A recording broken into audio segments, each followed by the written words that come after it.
Hello students, welcome back to my channel. Today we are going to learn about question number 13 in exercise 5.1. Okay. So the question number 13 is, are the 4 points A, B, C, D are coplanar? Okay. Coplanar means समझो ये एक plane है, ठीक है। तो ये एक plane है और इसमें ये 4 पॉइंट्स है ए बी सी डी। तो ये एक ही प्लेन में है क्या, मतलब कोप्लानर है कि नहीं, ये हमको देखना है, ठीक है। तो ये पॉइंट्स लेते हैं हम, यहाँ पे दिए हुए, समझो ये ए पॉइंट्स है, ए बी सी और ये डी, ठीक है।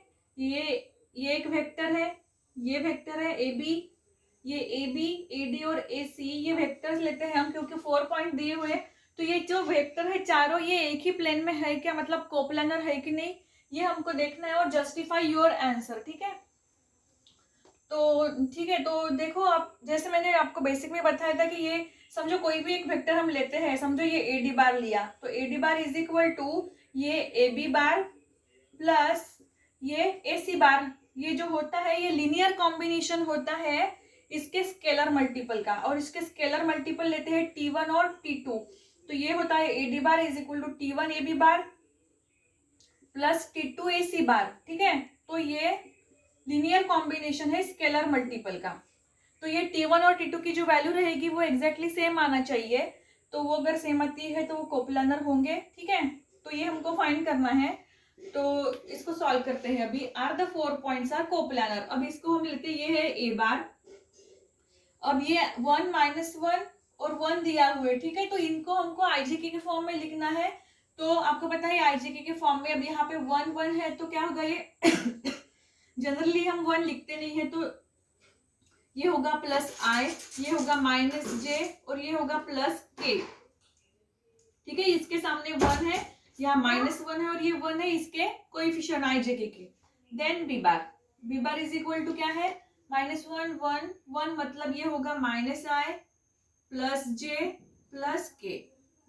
सी बार इज इक्वल टू होगा, तीनों प्लस है तो I plus J plus K. Then D bar is equal to 2i -3j plus 4k, ठीक है। तो ये ए बी सी डी हो गया। अब हमको फाइंड करना है इसके पोजीशन। अब पोजीशन वेक्टर फाइंड करेंगे सबसे पहले A B bar is equal to, तो पोजीशन वेक्टर क्या होता है, A B bar is equal to B bar minus A bar. So B bar is minus I plus J plus K, ठीक है, minus A bar is I minus J plus K. इसको solve करना है अब, ठीक है। अब देखो मैं डायरेक्ट सॉल्व करती हूँ। अब ये माइनस आए और ये माइनस आए, क्या होगा, माइनस माइनस प्लस, तो ये होगा -2i। Then plus plus 1j और ये -j, मतलब 2j, ठीक है। और ये k का कोएफिशिएंट क्या है, 1 है, और यहाँ पे भी k का कोएफिशिएंट 1 है, तो 1 और साइन कौन सा है, -1 -1 0, मतलब यहाँ पे k की वैल्यू लिखने की जरूरत नहीं है। तो ये बी बार हो गया। अभी A C bar is equal to C bar minus A bar. So C bar is I plus J plus K and A bar is I minus J plus K. तो इसको solve करना है अभी। तो ये क्या होगा, आई माइनस आई तो 0, ये 1, आई का कोएफिशिएंट 1 है, इसका भी कोएफिशिएंट 1 है, तो 1 - 1 0 हो गया। तो आई के टर्म यहाँ पे लिखने की जरूरत नहीं है, नहीं लिखेंगे। सो जे माइनस क्या होगा, जे ये 1 और ये माइनस माइनस प्लस जे, तो ये क्या होगा 2j, ठीक है। और k का कोएफिशिएंट है 1 इधर भी, तो 1 - 1 0, तो 1 k का भी कोएफिशिएंट लिखना नहीं है क्योंकि 0 आ गया है। अब यहाँ पे A D bar is equal to small D bar minus A bar is equal to D bar is 2i -3j plus 4k minus A bar is I minus J plus K, ठीक है। सो 2i minus आई तो क्या होगा, only single I, minus ये 3 -3 और ये -1, तो minus minus plus, तो क्या होगा -3 और प्लस जे, -3j और प्लस j, तो क्या होगा -2j। 2j हो गया, ठीक है। देन प्लस ये 4 माइनस 1 प्लस 3k, तो ये हो गया ए बी बार, ए सी बार और ए डी बार, ठीक है। तो हमको फाइंड क्या करना है, A D is the scalar multiple of T1 into A B bar plus T2 into A C bar, ठीक है। तो यहाँ पे आप सब्स्टिट्यूट करते हैं हम, एडी क्या है, एडी ये I minus 2j plus 3k is equal to T1 in bracket A B जो अभी फाइंड किया हमने माइनस 2i प्लस 2j, ठीक है। देन प्लस ये T2 into A C bar 2j, ठीक है। अब इसको सॉल्व करते हैं। अब ये क्या होगा कि ये T1 से इसको मल्टीप्लाई करते हैं, ठीक है।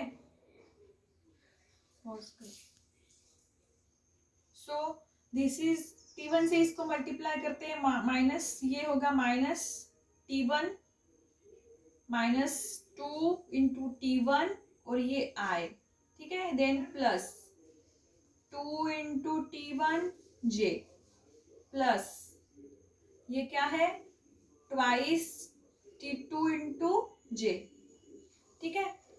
नाउ कंपेयरिंग कोएफिशिएंट, अब क्या करना है, इसको कंपेयर करना है। क्या करना है, comparing coefficient of both sides, comparing coefficients of both sides.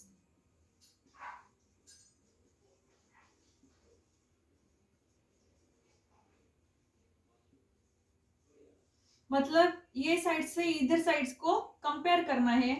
तो यहाँ पे क्या होगा कि यहाँ पे आई का कोएफिशिएंट क्या है, 1 है, 1 इज इक्वल टू यहाँ पे क्या है ट्वाइस आई का कोएफिशिएंट इधर क्या है, यहाँ पे 1 है, तो 1 इज इक्वल टू इधर आई के कोएफिशिएंट क्या है माइनस ट्वाइस T1, ठीक है। देन यहाँ पे minus two is equal to J का कोएफिशिएंट माइनस 2, इधर जे के कोएफिशिएंट क्या है ट्वाइस T1, ठीक है।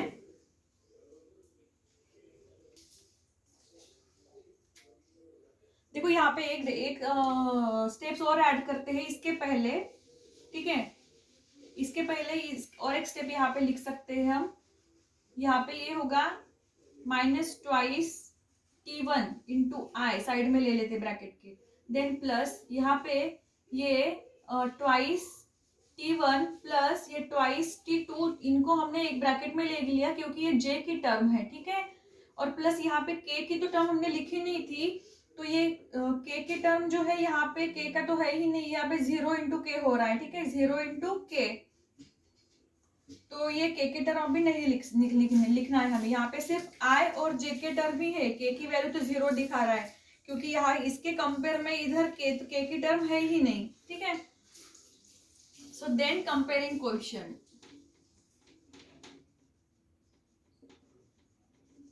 comparing coefficient of both sides.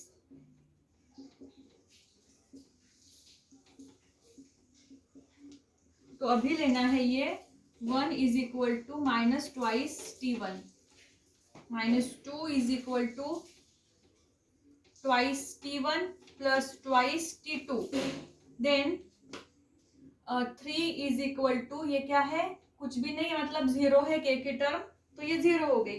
अब देखो यहाँ पे यहीं पे समझ में आ रहा है कि ये डिफरेंट आ रहा है, K की टर्म 0 आ रही है, मतलब यहीं पे समझ में आ रहा है कि ये कोप्लानर नहीं है, ठीक है। फिर भी हमको सॉल्व तो करना पड़ेगा। तो T1 इज इक्वल टू क्या होगा, T1 इज इक्वल टू ये होगा -1/2, ठीक है।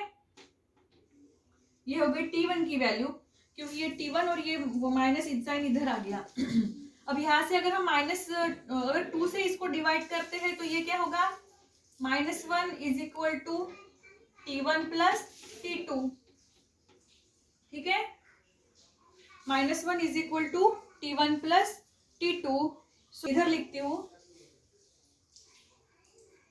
ये होगा -1 इज इक्वल टू अब ये T1 की वैल्यू क्या आई है -1/2 आई है प्लस T2, ठीक है। सो T2 इज इक्वल टू, इसको सॉल्व करते हो तो ये भी आता है 1/2। क्या होता है ये? T1 is equal to 1/2। तो ये होगी T2 की वैल्यू। तो देखो अब यहाँ पे T1 और T2 की वैल्यू तो सेम ही है, लेकिन K जो है वो क्या है? इज नॉट इक्वल टू 0, मतलब K3 जो है ये क्या है? 0 है। तीसरी भी वैल्यू हमको मैच होनी चाहिए थी, बट वो मैच नहीं हो रही है, तो ये 0 है। 3, ठीक है, 3 0 आ रहा है, तो सॉरी नॉट इक्वल टू नहीं है। अब क्या यही से समझ में आ रहा है कि which is not a coplanar, therefore coefficient of K is not unique. Coefficient of K is not unique, therefore the given vectors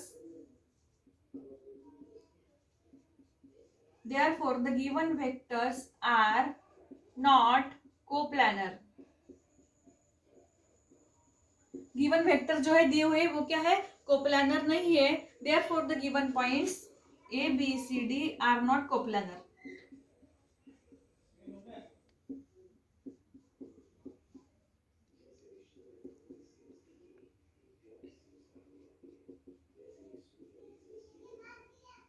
क्या है ये? कोप्लानर नहीं है। Given vectors are not coplanar because K is not the unique. K की value unique नहीं आ रही है, K की वैल्यू डिफरेंट आ रही है, इसलिए यहाँ पे T1 और T2 इक्वल है, बट K की वैल्यू इक्वल नहीं आ रही है, इसलिए the given points are not coplanar. तो ये था क्वेश्चन नंबर 13, ठीक है। तो यहाँ पे दिए थे 4 पॉइंट्स, ये कोप्लानर है कि नहीं हमको फाइंड करना था, तो ये हम यहाँ पे आपको स्क्रीनशॉट लेना है तो ले लो, ठीक है। तो बहुत ही थोड़ा हार्ड नहीं है क्वेश्चन, एक बार आप घर में प्रैक्टिस करके देखो तो बहुत इजी लगेगा आपको, कुछ भी इसमें कुछ भी हार्ड नहीं है। तो ये था क्वेश्चन नंबर 13। तो अभी हम देखेंगे क्वेश्चन नंबर 14, इसको पढ़ लो अच्छे से, बाद में हम देखते हैं क्वेश्चन नंबर 14।